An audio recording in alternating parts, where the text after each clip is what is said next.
Alright, hey everybody, welcome back to the channel. This is Rob, where we're Smirking Gun Reviews, and it's comics time. So let's just jump right into the comics that I've picked up and whether or not I recommend any of them to you or not.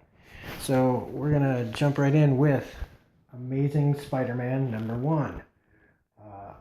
This is a new run. Started with got writer Nick Spencer, and you got Invincible artist Ryan Ottley. This is good. This is a good book. If you haven't been liking Amazing Spider-Man lately, this is a definite new direction. Definite. I can't think of anything I don't like about this. Seeing Invincible artists take on the Marvel world is just great. Nick Spencer brings the good writing. We get a new kind of look at if you can, they always find new ways to make Peter Parker just miserable. And I feel bad, but they do. And in this, Peter's basically everybody thinks he's a fraud because Otto Octavius wrote some of his stuff that made him gave him his pedigree of his work, and it was when Otto was in Peter's body. And it's this whole thing. If you haven't read it, or if you know about this, you don't need me to tell you already. But now everybody basically thinks he's a fraud. And also he's made a couple of mistakes here and there. And so people are just kind of looking at him differently. And they also deal with the whole Mary Jane thing that was kind of ruined way back in a while ago with that deal with Mephisto. I think it was Mephisto, where basically their whole relationship was kind of erased. And in this, we're getting back to that. We're going back to that. There's also a Mysterio little mini story in here. And just where they're headed with this is just really amazing. Yeah. It's really good. So I can't wait. I really wasn't sure what I was going to get with this until I wasn't paying attention. I didn't know that the artist from Invincible was doing this. I didn't know that Nick Spencer was doing this until like a week ago. I got so much on my plate that I can't pay attention to everything. But man, really, really good. Highly recommend this book. All right, next up is Daredevil #605. We are concluding the storyline with Matt being assistant to the deputy mayor. He's been in charge though since Wilson Fisk has been out, and this is them taking on the Beast, all the heroes, and this is what you want from the end of a storyline like this, where you have everybody getting involved. Fisk even is back involved, but it's established by the end of this that Matt and Fisk aren't going anywhere, and that Matt finally gets him to back off on superheroes because the superheroes just saved his ass. I can't wait to see where they're going with this. This isn't a book that's getting rebooted, I don't think, so it can hopefully continue with this run a little bit longer from this group of people. Highly recommend this book still. All right, next up is Deadpool Assassin #3. No variant this week for me, but again, this is Deadpool versus the Assassins Guild in New Orleans. Just more of the same, just get him getting deeper in it.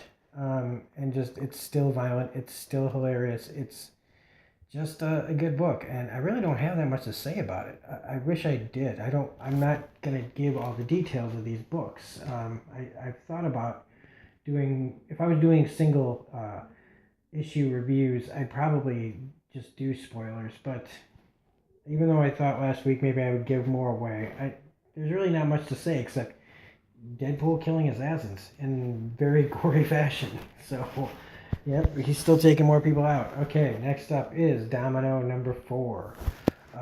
Continuing the storyline, I really still like this book. This is where she's goes to see Master of Kung Fu Shang-Chi. I don't think I said that right. But also, her little partners in crime are kind of upset that she thinks that one of them set her up. But we also get a lot more into the villains of this story. why they are the way they are, what's their motivations, and you get a good backstory on where the guy in this is coming from. He's kind of the yin to her yang, and it's just another decent book. And I really hope that this book continues, or at least gives Domino, something else to do after this book is over. Give her a meaty role in another book or something. So next up is The Hunt for Wolverine, the Adamantium Agenda, number 3 of 4. Not much to say about this. It's still a good book, and we get to hear more about what the event was that Wolverine got involved with the group of Jessica, Luke, Spider-Man, Tony. And we find out that Tony, as usual, has got some skeletons in his closet, and this is what's motivating Wolverine to sacrifice himself in that past story. And it kind of goes all the way back to like the mistakes that were made in Civil War. And in this, there's a little bit of Mr. Sinister here, but not much. But it is, again, this is probably the most entertaining of the 4 books. But again, it's just another piece of the puzzle that will, unfold at the end of this series. So it's good, but you don't really have to buy it. If you've got Marvel Unlimited or something, you can read it there. Alright, next up is Old Man Logan, number 43. Again, to me, continuing the countdown of the end of this book. They haven't said if it is or not, but I just feel like it is.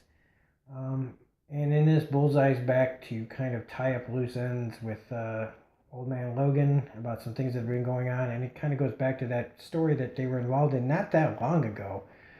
And again, it just appears like, Bullseye's out for blood. Bullseye's actually a pretty good character in this story, pretty entertaining character in this story, and it's giving more to Old Man Logan, motivation to kind of finish his business here.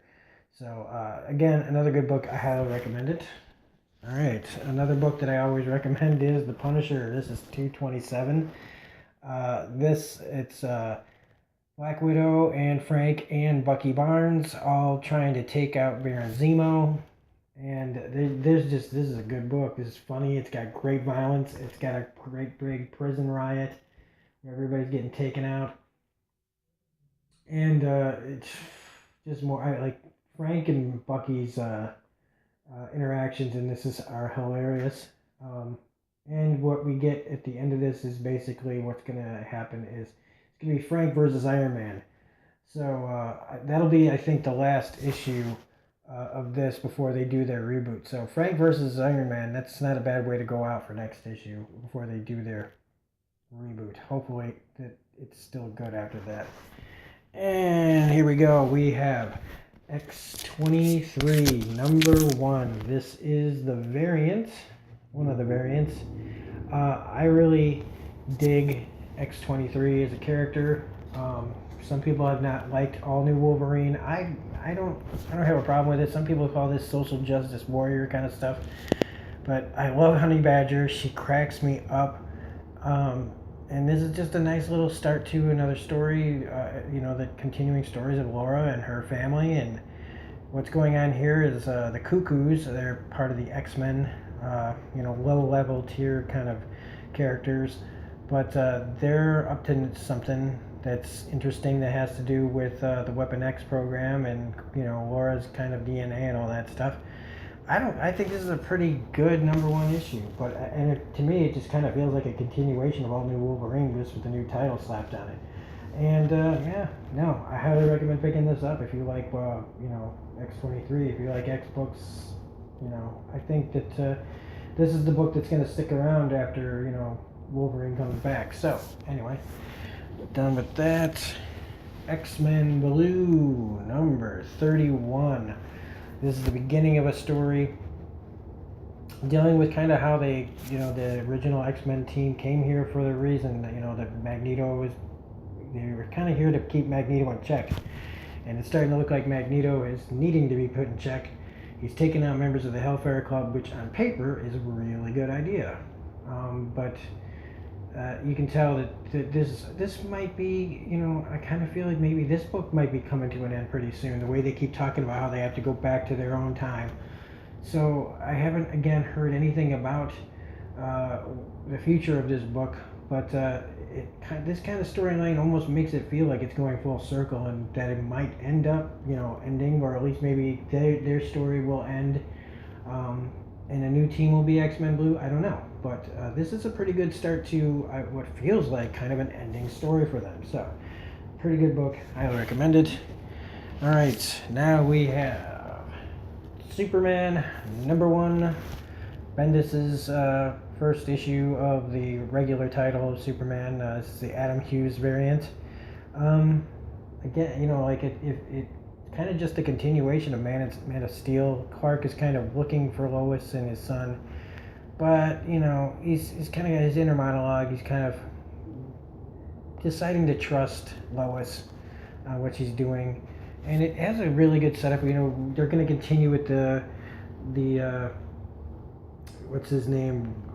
God, now I can't even remember his damn name. The guy who came here, destroyed Kandar, and I'm sitting here reading a book like a dumbass.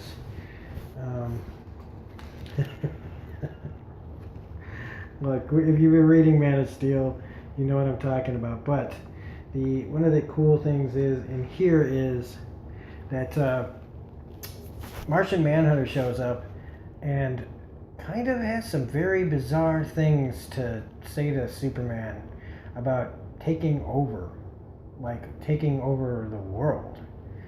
And it is a very, very odd exchange going on between those two. It makes me question what's going on, but then in the end here you kind of find out that the whole Earth, I guess I am kind of spoiling things, but the Earth is in the Phantom Zone. So that's a pretty crazy way to start a Superman book. So I do recommend it. And last but not least, we have Oblivion Song #5, 5th issue up here.